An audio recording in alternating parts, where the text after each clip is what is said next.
এর লাইভ ক্লাসের টপিক হচ্ছে clinical features of gastrointestinal disorders.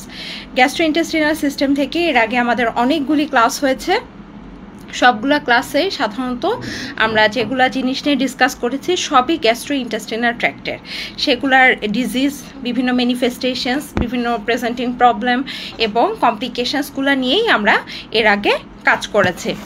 এখন আজকে আমরা গ্যাস্ট্রোইন্টেস্টিনাল সিস্টেমের অলমোস্ট শেষের দিকে ইম্পর্টেন্ট টপিকস যেগুলো আপনাদের এফসিপিএস পরীক্ষা, ডিপ্লোমা, তারপর হচ্ছে এমডির বিভিন্ন পোস্ট গ্র্যাজুয়েশনে এন্ট্রান্স পরীক্ষাতে লাগে, সেগুলার most of the cases already have discussed.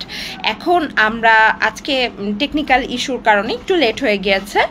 আমরা এখন আপনাদের সাথে আছি আমি ডাক্তার ফারজানা পারভিন নিপুর, ম্যাট্রিক্স পয়েন্টের পক্ষ থেকে। আমাদের আজকে আমরা ডিসকাস করব জাস্ট ক্লিনিক্যাল ফিচার্সগুলো। ক্লিনিক্যাল ফিচার্সে মেইনলি আমরা হাইলাইট করব সিমটমসগুলো নিয়ে। সিমটমসগুলোকে আমরা কি বলে থাকি? আমরা কিন্তু বলি প্রেজেন্টিং প্রবলেম, তাই না? এই প্রেজেন্টিং প্রবলেম দেখে তারপর অ্যাকর্ডিং টু দ্যাট আমরা কিন্তু পেশেন্টের সাইনগুলা এলিসিট করার চেষ্টা করি।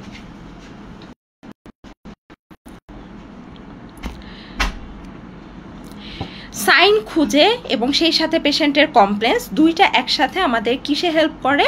আমাদের হেল্প করে আলটিমেট ডায়াগনোসিস রিচ করতে। তারও আগে আমাদের কনফার্মেশনের জন্য কি প্রয়োজন হয়? কনফার্মেশনের জন্য আমাদের প্রয়োজন হয় কিছু ইনভেস্টিগেশনসগুলো অনেক সফিস্টিকেটেড হতে পারে, যেগুলো আমরা সেকেন্ড লাইন ইনভেস্টিগেশনস বলি, যেগুলো সবসময় অ্যাভেলেবেল না, যেগুলো কস্টলি কিছু আছে যেগুলো হচ্ছে আমাদের অ্যাভেলেবেল। সেগুলো আমরা কি করি? সেগুলো সাধারণত আমরা ফার্স্ট লাইন ইনভেস্টিগেশন হিসেবে রাখি, যেখানে একদম রুট লেভেলে আমাদের ইনভেস্টিগেশনসগুলো করার ফ্যাসিলিটিস আছে। আজকে আমরা প্রেজেন্টিং প্রবলেমগুলোর মধ্যে কয়েকটা খুব ইম্পর্ট্যান্ট প্রবলেম সেগুলো নিয়ে কথা বলবো। তার মধ্যে হচ্ছে ডিসফেজিয়া, ডিসপেপসিয়া, হার্টবার্ন, ভমিটিং, এছাড়া আমরা weight loss, malabsorption, diarrhoea, constipation, abdominal pain এবং গ্যাস্ট্রোইন্টেস্টিনাল ব্লিডিং, এইগুলাই হচ্ছে আমাদের জিআই ট্র্যাক্ট ডিসঅর্ডার্সের বিভিন্ন প্রবলেম। এর বাইরে কিন্তু খুব একটা আমাদের সিমটম থাকে না বা প্রেজেন্টিং প্রবলেম থাকে না। আমি যে 8-9টা প্রবলেম বললাম, এগুলাই কিন্তু এই প্রেজেন্টিং প্রবলেমগুলা যখনই একজন বলবে তাকে কিন্তু আমি অন্য সিস্টেম চিন্তা করার আগে আমাকে আগে গ্যাস্ট্রোইন্টেস্টিনাল সিস্টেমটাকে মাথায় রাখতে হবে এবং এক্সামিনেশন করার সময় বা এক্সামিনেশন ফাইন্ডিংস ইভালুয়েট করার সময়ও আগে জিআই ট্র্যাক্টটাই সার্চ করব। ওকে, আচ্ছা, এখন আমরা প্রতিটা প্রেজেন্টিং প্রবলেম একটু করে ডিসকাস করি, যেটা পরীক্ষায় আপনাদের আসবে। দেখেন, এতগুলো প্রবলেমের মধ্যে সবচেয়ে ইম্পর্টেন্ট যেগুলোর জন্য আমরা অলরেডি আলাদা আলাদা ক্লাস নিয়েছি, ম্যালঅ্যাবজর্পশন, ওয়েট লস, আমাদের হচ্ছে গ্যাস্ট্রোইন্টেস্টিনাল ব্লিডিং, ডিসপেপসিয়া, এগুলা এত বেশি ইম্পর্টেন্ট। টিচাররা যদি প্রবলেম থেকে কোশ্চেন করেন, প্রথমে আগে ওগুলা থেকেই কোশ্চেন করবেন, ঠিক আছে?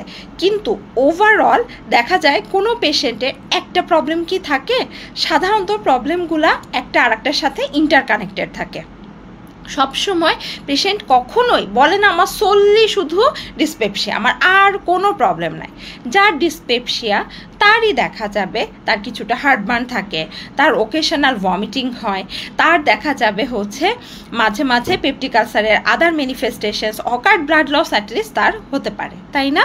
এখন আমরা সেই জন্য প্রতিটা সিমটম, কোন সিমটমটাকে আমি কিভাবে ইভালুয়েট করব সেটা আমাদের লাগবে। ডিসফেজিয়া থেকে পরীক্ষার জন্য কি ইম্পর্টেন্ট? ডিসফেজিয়ার আমাদের ডেভিডসনে একটা ফ্লো চার্ট আছে, এটা খুব ইম্পর্টেন্ট। হ্যাঁ, ডিসফেজিয়া মানে কি? ডিসফেজিয়া মানে হচ্ছে ডিফিকাল্টি ইন সোয়ালোয়িং। দেখেন, আমরা খাওয়া শুরু করি কোন জায়গা থেকে? আমরা মুখ থেকে খাওয়া শুরু করি, আলটিমেটলি সেটা কিন্তু আমাদের ইসোফেগাসটাকে পার করতে হয়। হ্যাঁ, ইসোফেগাস পার করে সে আমার স্টোমাকে পৌঁছাচ্ছে। তারপর থেকে কিন্তু গেলাগেলির আর কোনো টেনশন নাই, এরপর থেকে আরাম একটা ভালো লাগা কাজ করে, তাই না? পেটের মধ্যে খাবার গিয়েছে। এখন প্রবলেম ততক্ষণই হবে এই যে আমার ইসোফেগাস পার করা পর্যন্ত, এইটুকুর সাথে রিলেটেড হচ্ছে ডিসফেজিয়া। তাহলে একটা জায়গা আছে যে আমাদের যেটা কন্ট্রোল নাই আমার উপর, তার উপর কোনো কন্ট্রোল নাই, সেই অংশটুকু কোনটা, সেটা হচ্ছে ইসোফেগাস। আর যেইটুকুর উপর আমার সোমাটিক কন্ট্রোল আছে সেটা হচ্ছে ওরাল ক্যাভিটি। ওকে, তাহলে ওরোফ্যারিঞ্জিয়াল এই জায়গায়ও আমার প্রবলেম থাকলে ডিসফেজিয়া হতে পারে। আর একটা হচ্ছে আমার যেটা ইসোফেগাসেও যদি আমার কোনো প্রবলেম থাকে সেখানেও আমার ডিসফেজিয়া হতে পারে। এখন ওরাল ক্যাভিটিতে যদি ডিসফেজিয়া শুরু হয়, তার মানে এটা খাওয়া শুরুর সময় প্রবলেম না, তাহলে ইনিশিয়েশন অফ মিল যেই প্রবলেম ডিসফেজিয়া শুরু হয় সেটা হচ্ছে আমাদের ওরোফ্যারিঞ্জিয়াল ডিসফেজিয়া। ঠিক আছে, আর যেটা আমি খাবার আসলে শুরু করেছিলাম, আমি চাবালাম, আমি স্বাদ পেলাম, সবই ঠিক আছে, একটু পরে যখন গিলতে যাচ্ছি তখন আমার খুব কষ্ট হচ্ছে, মনে হচ্ছে যে কিছুতেই নিচে যাচ্ছে না। হ্যাঁ, এই অংশটা যখন হবে সেটা হচ্ছে যে এই অংশটা যখন হবে তখন হচ্ছে সেটা আমার ইসোফেজিয়াল ডিসফেজিয়া। এখন দেখেন ইসোফেজিয়াল ডিসফেজিয়াতে কি থাকে, সাধারণত মনে হয় গলায় আমার খাবারটা আটকে আছে। কেন বলেন তো? কারণ আমার এই যে ওরাল ক্যাভিটি, আমার এই ফ্যারিংসের জায়গাটা সে পার হয়ে গিয়েছে। হ্যাঁ, এবার আমি না ওদিক থেকে বের করতে পারছি না আমার ভিতরে ঢুকছে, ওখানে মনে হচ্ছে আমার এখন বমি হয়ে যাবে অথবা গলায় আটকে আছে, সারাক্ষণ একটা আমার একটা ওই যে গ্লোবাস সেন্সেশনের মতো ফিলিংস হতে থাকে। ঠিক আছে, আর হচ্ছে যেটা ইসোফেজিয়াল কারণে ডিসফেজিয়া, সেই ইসোফেজিয়ার কারণে এই মানে ওরোফ্যারিঞ্জিয়াল ডিসফেজিয়া, এটা তো ইসোফেজিয়ালের কথা বললাম। ওরোফ্যারিঞ্জিয়ালের সেটা হচ্ছে আপনি শুরুতেই আপনার এদিক থেকে ড্রুলিং হবে, ড্রিবলিং হবে, আপনার বিভিন্ন মানে সেটা আপনার ফ্যারিংস পর্যন্ত পারই হতে পারবে না, ফ্যারিংস পার হয়ে সেটা যে ইসোফেগাসে যাবে এই পর্যন্ত সে রিচই করতে পারবে না। তার আগেই আপনার মনে হবে মুখের মধ্যে স্যালাইভেশন দিয়ে, খাবারটা দিয়ে, ফ্লুইড মানে আপনার ফ্লুইড ম্যাটেরিয়াল যেটা আপনি ইনটেক করছেন সব কিছু দিয়ে আপনার গলায় আটকে আসছে, চোকিং হয়ে যাচ্ছে, এরকম একটা ফিলিংস হবে। তাহলে দুইটা ইম্পর্টেন্ট জায়গা, একটা ওরোফ্যারিংস আর একটা হচ্ছে ইসোফেগাস, দুইটার কজও তাহলে আলাদা হবে। হ্যাঁ, আপনার যখন প্রবলেমগুলো এই যে শুরুতে মানে ওরোফ্যারিঞ্জিয়াল বলেছি, খাওয়া শুরু করার সাথে সাথে যে ডিসফেজিয়া সেটা ওরোফ্যারিঞ্জিয়াল ডিসফেজিয়া।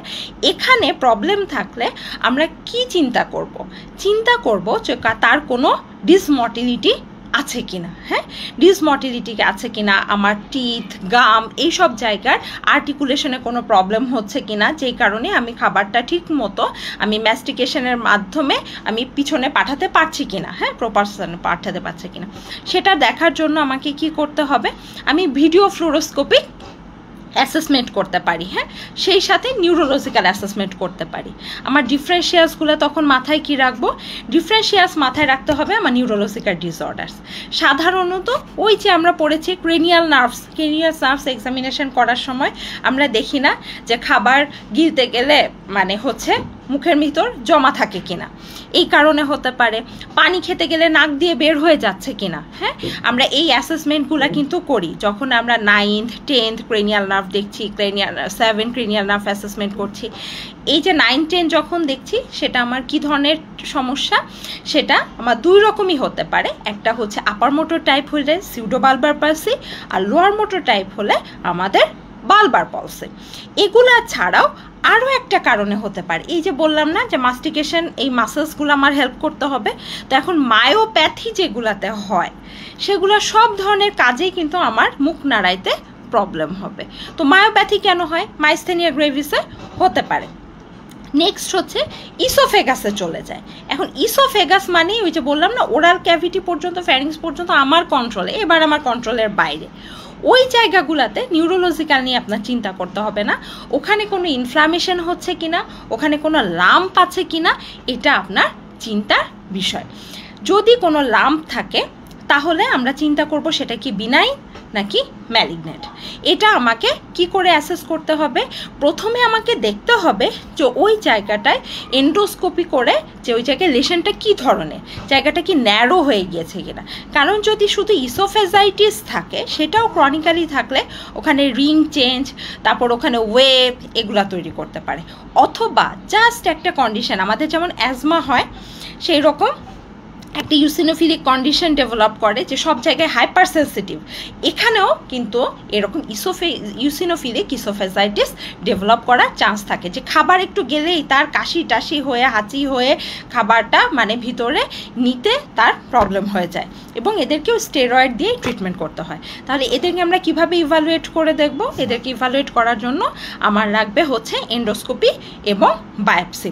আর অনেক সময় যদি দেখি যে কোনো আসলে গ্রোথ নাই, অত ন্যারোয়িংও হয় নাই এখনও আর্লি স্টেজে, তখন আমরা অনেক সময় ম্যানোমেট্রি করে দেখি, অথবা বেরিয়াম মিল, এই বেরিয়াম সোয়ালো, এই অ্যাসেসমেন্টের মাঝখানেও আমাদের তার কোনো ধরনের অ্যাবনর্মালিটি আছে কি না তার ইসোফেগাসে, এটা আমরা ফাইন্ড আউট করতে পারি।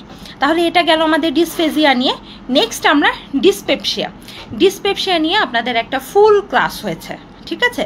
ডিসপেপসিয়ার সবচেয়ে ইম্পর্টেন্ট জিনিস তার অ্যালার্ম ফিচার্স আছে কিনা। ডিসপেপসিয়াটা কি? ডিসপেপসিয়া হচ্ছে আপনার এক ধরনের ডিসকমফোর্ট, ব্লটিং, যেটার সাথে আপনার কিন্তু হার্টবার্নে কোনো সম্পর্ক নাই। হ্যাঁ, হার্টবার্ন আলাদা জিনিস, এবং কিন্তু এগুলো অনেকটা কাছাকাছি ফাইন্ডিংস। হ্যাঁ, আপনার মনে হবে যে ভিতরে সবসময় একটা ডিসকমফোর্ট হচ্ছে, অ্যাবডোমেনে ডিসকমফোর্ট হচ্ছে, চেস্টে ডিসকমফোর্ট হচ্ছে। এই ধরনের পেশেন্টগুলোকে আমাকে ফাইন্ড আউট করতে হবে তার আন্ডারলাইন ইটিওলজির মধ্যে আপনি শুধু জিআই ট্র্যাক্টের মধ্যে লিমিটেড থাকলে হবে না। এখানে আপনার আপার জিআই, লোয়ার জিআই আলাদা করে তো চিন্তা করবেনই, সাথে আপনি সিস্টেমিক ডিসঅর্ডার্স, কিছু ড্রাগসের কথা, আপনাকে ইভেন সাইকোলজিক্যাল কথা, এটা আপনাকে মনে রাখতে হবে। তো আপার জিআই, লোয়ার জিআই ডিসঅর্ডার্স যত রকম হয়, যতগুলো অর্গান আছে আমাদের স্টোমাকের আশেপাশে, সেটা গল ব্লাডার হোক, আমাদের লিভার হোক, প্যানক্রিয়াস হোক, প্রত্যেকটা জায়গায় ইনফ্লামেশন হলেই আমার এটা হবে। সেই সাথে সিস্টেমিক ডিসঅর্ডারের মধ্যে renal failure, even hyper calcaemia, বিভিন্ন ড্রাগস, ইনেসাইড খাচ্ছেন, আপনি হচ্ছে ওপার্স খাচ্ছেন, স্টেরয়েড খাচ্ছেন, তারই প্রবলেম হবে। সাইকোজেনিক কারণেও হতে পারে। এখানে বলেছি ডিসপেপসিয়া থেকে কোশ্চেন আসবে আপনাদের অ্যালার্ম ফিচার্স মানে 55 বছরের বেশি বয়স, সেই সাথে তার আনইনটেনশনাল ওয়েট লস হচ্ছে, তার পারসিস্টেন্ট ভমিটিং হচ্ছে, পেশেন্ট এনিমিক, কোনো না কোনো দিক থেকে ব্লাড লস হচ্ছে, হয় হেমাটেমেসিস না হলে ম্যালেনা, অ্যাবডোমেনে কোনো একটা লাম্প পাওয়া যাচ্ছে, সাথে সে গিলতে পারছে না। এগুলার সাথে দেখেন যদি কোনো মানুষের অ্যালার্ম ফিচার্স সাথে ডিসপেপসিয়া, আমাকে আর্জেন্ট এন্ডোস্কোপি করতে হবে। কিন্তু অ্যালার্ম ফিচার্স নাই, কিন্তু পেশেন্টের বয়সটা 55 বছরের বেশি, তাদের ক্ষেত্রেও আমাকে এন্ডোস্কোপি করতে হবে। ওকে, এখন দেখা যাচ্ছে আপনি এন্ডোস্কোপি করে নর্মাল পেলেন, তখন জাস্ট তাকে সিমটোমেটিক সাপোর্টিভ ট্রিটমেন্ট দিবেন এবং পরে আবার ফলো আপ করবেন। সিমটোমেটিক ট্রিটমেন্ট দেওয়ার পরেও পেশেন্ট ইমপ্রুভ করলো না, তখন আবার আপনাকে এন্ডোস্কোপিতেই ফেরত যেতে হবে। ঠিক আছে, এই পেশেন্টগুলার যদি দেখেন বয়স হচ্ছে 55-র নিচে, ঠিক আছে, তখন হচ্ছে প্রথমে আপনার একটা কাজ করে দেখতে হবে, সেটা হচ্ছে এইচ পাইলোরি আছে কিনা এটার অ্যাসেস করে দেখতে হবে। সেটাও আমাদের ইনভেসিভ, নন ইনভেসিভ দুই রকমই আছে। আমরা ইউরিয়া ব্রেথ টেস্ট করে দেখতে পারি, আমরা ওখান থেকে বায়োপসি নিয়ে কালচার করতে পারি, মাইক্রোস্কোপিক এক্সামিনেশন করে দেখতে পারি, ফিকাল এন্টিজেন টেস্ট করে দেখতে পারি। অনেকভাবে আমরা এইচ পাইলোরি আইডেন্টিফিকেশন করে এবং সেই অনুযায়ী আমরা মেডিকেশন দিতে পারি। তারপর ইরাডিকেশন হয়েছে কিনা এটাও আমাদেরকে ফলো আপ করতে হবে। ওকে, আচ্ছা, নেক্সট আমরা ভমিটিংটা কি? এটাতে দুইটা কমপ্লেক্স মেকানিজম কাজ করে, একটা হচ্ছে অটোনমিকে করে, আবার হচ্ছে সোমাটিক নিউরোনাল পাথওয়েটাও ইনভলভ থাকে। যেখান থেকে ভমিটিং হোক না কেন, ভমিটিং থেকে কজগুলো খুব একটা আপনাদের পরীক্ষায় আসবে না, কারণ ভমিটিংয়ের কজ প্রতিটা সিস্টেমে আছে। আর এই যে একই রকম আপনার হচ্ছে কার্ডিয়াক কজে হতে পারে, রেসপিরেটরি কজে হতে পারে, রেনাল কজে হতে পারে, সাইকোলজিক্যাল কজে হতে পারে, ড্রাগসের কারণে হতে পারে, কেমোথেরাপিউটিক্স পাইলে হতে পারে, সিএনএস কজে হতে পারে। যদি এমসিকিউ আসে আপনাদের সিএনএস কজটা মাথায় রাখতে হবে, যেখানে হচ্ছে আইসিপি থাকলে, মাইগ্রেইন থাকলে, ইকসল থাকলে, আপনার ইভেন মেনিনজাইটিস থাকলে আপনার হতে পারে। আর একটা হচ্ছে যে কোনো, আমরা জিআই কজগুলো তো পারবেনই সবাই আপনারা, আর একটা মেটাবলিক কারণটা মনে রাখবেন। এমসিকিউ আসে মেটাবলিক কারণের মধ্যে একটা ডায়াবেটিক কিটোঅ্যাসিডোসিস, 2 নাম্বার হচ্ছে অ্যাডিসনস ডিজিজ। ওকে, আচ্ছা, নেক্সট হচ্ছে গ্যাস্ট্রোইন্টেস্টিনাল ব্লিডিং। যখন, এটা নিয়েও আমার একটা সেপারেট ক্লাস আছে, আপনারা ওটা ইলাবোরেটলি ওখান থেকে দেখে নেবেন। সেপারেট ক্লাসের ক্ষেত্রে আপনাদের গ্যাস্ট্রোইন্টেস্টিনাল সিস্টেম পরীক্ষার জন্য খুবই খুবই খুবই ইম্পর্ট্যান্ট। কেন ইম্পর্ট্যান্ট? কারণ এখান থেকে পেশেন্ট কিন্তু শকে চলে যায়, তাই না? হাইপোভলিমিক শকে গিয়ে পেশেন্ট মারা যায়। তো সেই শকে ফাইন্ড আউট করতে হবে যে তার জিআই ব্লিডিংটা কেন হচ্ছে। এটা কি ভ্যারিসেসের কারণে হচ্ছে, নাকি হচ্ছে ভ্যারিসেসের কারণে হচ্ছে, নাকি হচ্ছে তার পেপটিক আলসারের কারণে হচ্ছে। এটা ফাইন্ড আউট করার একটা ওয়ে হচ্ছে আমাদের আর্জেন্ট এন্ডোস্কোপি করতে হয়, তাই না? এমনি পেশেন্টকে ম্যানেজের জন্য আমরা কি করতে পারি? ব্লিডিং হওয়া মানেই আমরা খুব ভয় পাই। ব্লিডিংয়ের যে কালারটা, তার হেমাটেমেসিসের যে কালারটা, সেটা দেখে কিন্তু আমরা বুঝতে পারি যে এটা হচ্ছে ফ্রেশ ব্লাড আসছে নাকি কফি গ্রাউন্ড কালার হলে অল্টার্ড ব্লাড আসছে। সেখান থেকে আমরা কিন্তু একটা ডিসিশনে আসতে পারি। সেই সাথে আমরা হসপিটালাইজড করতে হবে, তাকে সাপোর্ট দিতে হবে। হ্যাঁ, সাপোর্টিভ সিস্টেম মানে সিমটোমেটিক ম্যানেজমেন্টের মধ্যে প্রথমে আমরা তাকে হোয়াইট বোর্ড ক্যানুলা ওপেন করব, একদিক থেকে তাকে ফ্লুইড রিপ্লেসমেন্ট দিতে থাকব, তার সাথে তার হচ্ছে কতটুকু ডেফিসিয়েন্সি ব্লাডের সেটুকু যদি সাথে নিচে চলে যায় আমাদের কিন্তু আর্জেন্ট ট্রান্সফিউশন করা রাখতে পারে। কিন্তু ব্লিডিংয়ের ক্ষেত্রে ওই যেটা ভয় পাচ্ছি হচ্ছে পেশেন্ট কিন্তু শকে চলে যেতে পারে। তো এটা স্কোরিং করার জন্য অ্যাডভার্স কোনো ইফেক্ট আসছে কিনা এটা দেখার জন্য আমরা সাধারণত ব্ল্যাচফোর্ড স্কোরিং করি। ব্ল্যাচফোর্ড স্কোরিংয়ে যদি আপনার 2 বা তার উপরে যায় তার মানে বুঝতে হবে প্রগনোসিস খারাপ, কিন্তু 2 এর নিচে যদি থাকে তাহলে বুঝতে হবে যে প্রগনোসিস অতটা খারাপ না।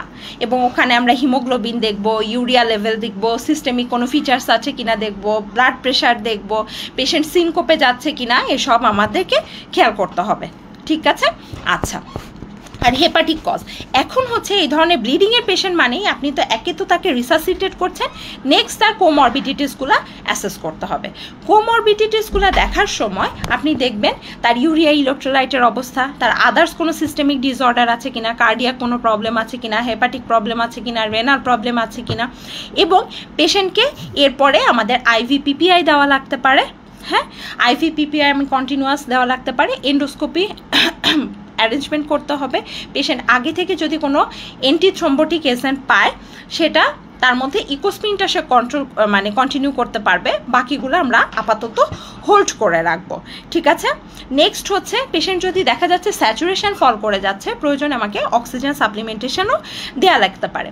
এখন যখন আমি এন্ডোস্কোপি করছি ওখানে আমি যদি অ্যাক্টিভ ব্লিডিং পয়েন্ট পাই সেখানে আমি অ্যাড্রেনালিন ইনজেকশন দিব, হিমোস্প্রে দিব। ঠিক আছে? এখন যদি দেখি যে এছাড়া এতেও আমার পেশেন্টের কন্ট্রোল হচ্ছে না, তাহলে আমরা কয়েলিং, ক্লিপিং এগুলাতে চলে যাব এবং ভ্যারিসেসের ক্ষেত্রে আমাদের ব্যান্ড লাইগেশন করা লাগতে পারে। তারপরে আমরা পেশেন্টকে আবার মনিটর করব ভাইটালস দেখছি পেশেন্টের স্টিল রিব্লিডিং হচ্ছে, তাদের ক্ষেত্রে কিন্তু আমি টিপসে চলে যাব। ঠিক আছে? আচ্ছা, আর যে কারণেই হোক না কেন যদি আলসার পাই, হ্যাঁ, তাহলে আলসার পেলে কি যে তার পজিটিভ এসেন্ট সেটা ফাইন্ড আউট করতে হবে। এইচ পাইলোরি হলে এইচ পাইলোরি ইরাডিকেশন থেরাপি, যদি তার হচ্ছে ড্রাগসের অফেন্ডিং কোনো ড্রাগস থাকে সেটা আমাকে অ্যাভয়েড করতে হবে। ওকে? আচ্ছা, লোয়ার জিআই ট্র্যাক্ট ব্লিডিংয়ের ক্ষেত্রেও আমাকে একটা হচ্ছে প্রোক্টোস্কোপি, কোলোনোস্কোপি, সেই সাথে হচ্ছে সিটি এনজিওগ্রাম করে দেখতে পারি। ওইভাবে করে আমাদের ব্লিডিং পয়েন্টটা আইডেন্টিফাই করতে হবে, সেটাও কোয়াগুলেট করার চেষ্টা করতে হবে, আর কার্সিনোমা এক্সক্লুড করতে হবে। ঠিক আছে? কোনো ম্যাস আছে কিনা, এনজিওডিসপ্লাসিয়া থাকতে পারে, মিকেস ডাইভার্টি করতে থাকতে পারে, বাউল ইস্কেমিয়া থাকতে পারে, এগুলা আমরা ট্রিট করব। ঠিক আছে? নেক্সট হচ্ছে আমাদের ডায়রিয়া নিয়ে একটু পড়ি। ডায়রিয়ার ব্যাপারটা হচ্ছে মনে রাখতে হবে যে ডায়রিয়া আসলে কয়দিন ধরে আছে। ঠিক আছে? ডায়রিয়া যদি দেখি যে পেশেন্টের 10 দিন পার হয়ে গিয়েছে তাহলে বুঝতে হবে যে এটা আসলে ইনফেক্টিভ কজে ডায়রিয়া না। মনে থাকবে কাট অফ ভ্যালুটা কত। এছাড়া আমরা একটা কন্টেন্ট দেখেও বুঝতে পারি 200 গ্রামের কথা বলে, কিন্তু ওটা অতটা মানে হচ্ছে ক্লিনিক্যালি খুব একটা ওইটাতে আমাদের লাভ হয় না। মনে রাখতে হবে কয়বার তার পার্গেশন হচ্ছে, পেশেন্টের সাথে ডিহাইড্রেশন আছে কিনা, সিস্টেমিক কোনো কারণ আছে কিনা, এবং হচ্ছে কত দিন ধরে হচ্ছে। 10 দিন পার হয়ে গেলে ইনফেক্টিভ কজটা সাধারণত এক্সক্লুডেড। ওকে? আচ্ছা, নেক্সট হচ্ছে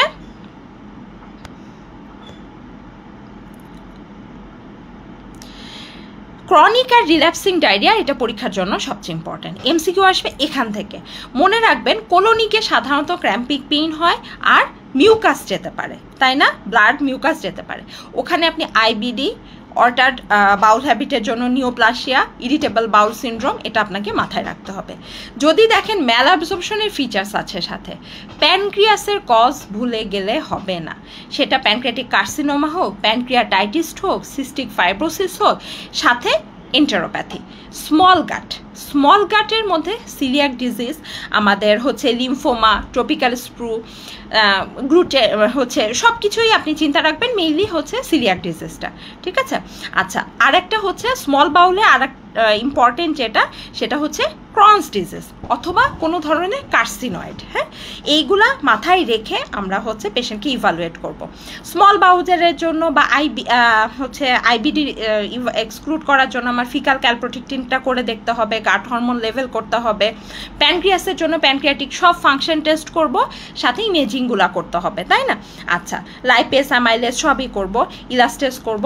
আরেকটা হচ্ছে কোলোনিকে করার জন্য আপনার আসলে স্কোপ ঢুকাইতে হবে। হ্যাঁ, স্কোপ ঢুকাইতে হবে, তবে পুরাটাই আমরা দুই ধরনের সাপোর্ট নিব। একটা হচ্ছে স্টুলের সাপোর্ট, মানে স্টুলের মাইক্রোস্কোপিক এক্সামিনেশন এবং বায়োকেমিক্যাল এক্সামিনেশন, সেটা ক্যালপ্রোটেক্টিন হোক, ইলাস্টেস হোক।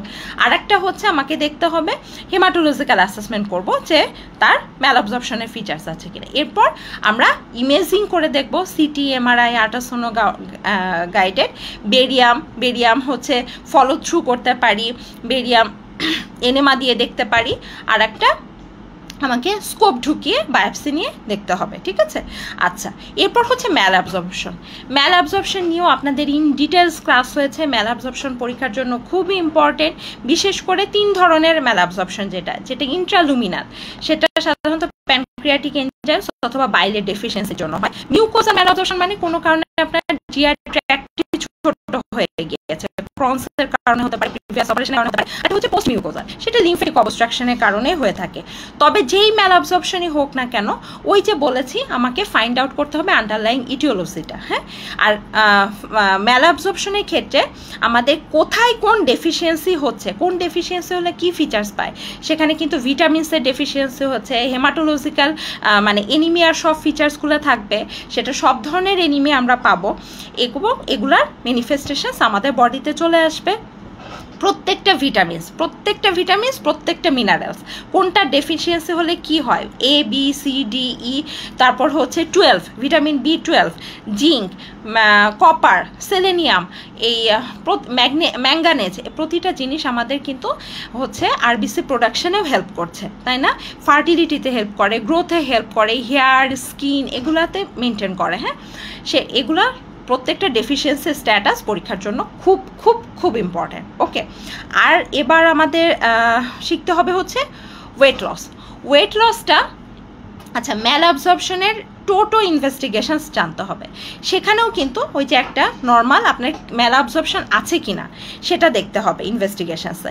ম্যাল অ্যাবজর্পশনে আপনার ব্লাডে টেস্ট করে urea, electrolyte, liver function, renal function, calcium, iron সব আপনি দেখবেন, ফেরিটিন, অ্যালবুমিন, ক্লটিং ফ্যাক্টরস, তারপর কমপ্লিট ব্লাড কাউন্ট করবেন, কোন ধরনের এনিমিয়া পাচ্ছেন সেটা দেখবেন। এবার প্যানক্রিয়াটিক ফাংশন দেখবেন, বাইল সল্ট অ্যাসেসমেন্ট করতে হবে, তারপর ফিকাল অ্যাসেসমেন্ট করতে হবে, ইমেজিং টেস্টগুলো করতে হবে। ওকে, এরপরেও যদি আপনি না পারেন খুঁজতে, তখন কিন্তু ওই যে স্কোপ ঢুকিয়েই আমাকে খুঁজতে হবে, তাই না?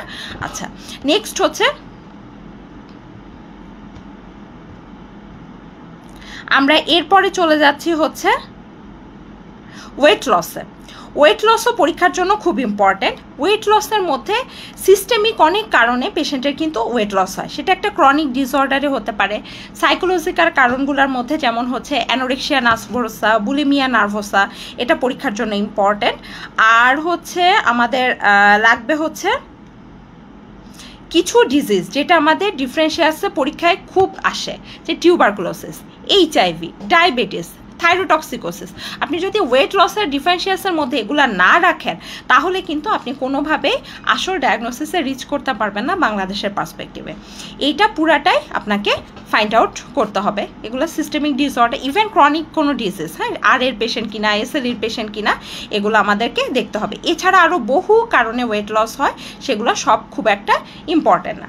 কনস্টিপেশন কিন্তু ইম্পর্টেন্ট। ওই যে বমির জন্য যেমন একটা ব্যাপার ছিল যে আপনার হচ্ছে অটোনমিকও আছে, সোমাটিকও আছে, এখানেও সেই রকম, ঠিক আছে।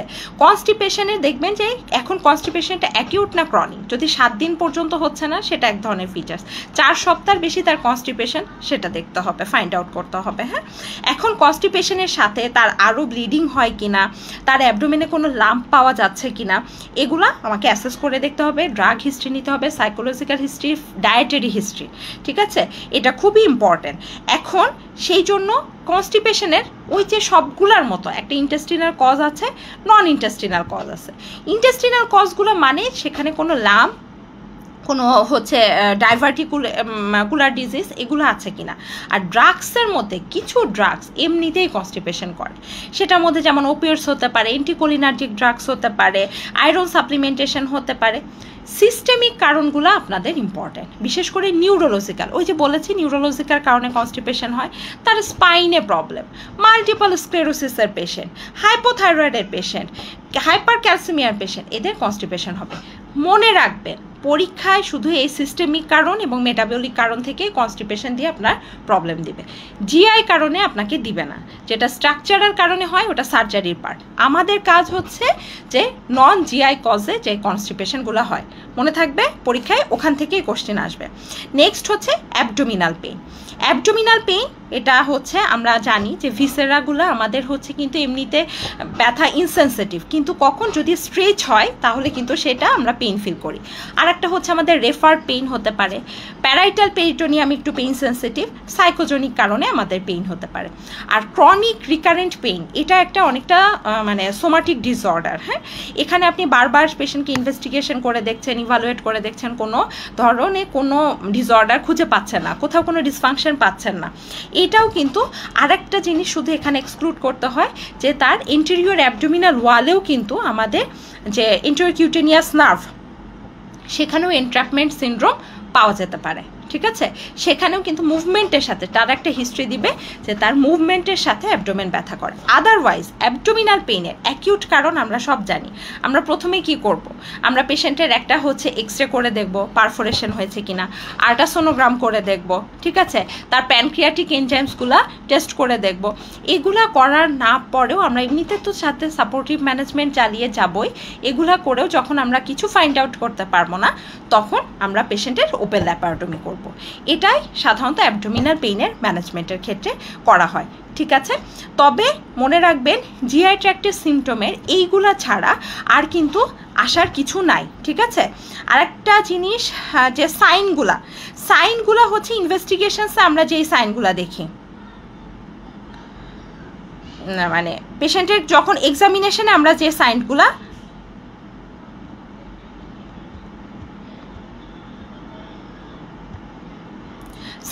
পাই সেটা কিন্তু আমাদের একদম সেই হেডনেক থেকেই আমরা সাইনগুলা পাচ্ছি। এখানে আমাদের এনিমিয়া, জন্ডিস সেগুলা দেখতে হবে, ওরাল কোনো আলসার আছে কিনা দেখতে হবে, লিমফেডেনোপ্যাথি আছে কিনা দেখতে হবে, হ্যান্ডসে এনিমিয়ার কোনো ফিচার্স, ক্লাবিং, কোইলোনাইকিয়া, লিউকোনাইকিয়া, পামারি রাইদেমা মানে স্টিগমাটা অফ সিএলডি আমি খুঁজে ফেললাম। স্কিনে ওভারঅল নিউট্রিশনাল ডেফিসিয়েন্সি থাকলে তার পুরো স্কিন, হেয়ার, আই, ভিশন সব কিছু প্রবলেম থাকবে, তাই না। বিএমআইটা দেখতে হবে, তার ওয়েট দেখতে হবে। হ্যাঁ, আচ্ছা, নেক্সট হচ্ছে আমাদের কি দেখতে হবে, অ্যাবডোমেন প্রপারেও আমরা কি দেখব, তার হচ্ছে অ্যাসাইটিস আছে কিনা, কোনো লাম্প আছে কিনা, হ্যাঁ, বাউল সাউন্ড আছে কিনা, এই অনুযায়ী এবং কোন লাম্প কোন জায়গায় আছে সেই অনুযায়ী কিন্তু আমরা হচ্ছে আমাদের ডিফারেন্সিয়ালসগুলো সেট করি, তাই না। যদি দেখা যায় যে পেশেন্টের হচ্ছে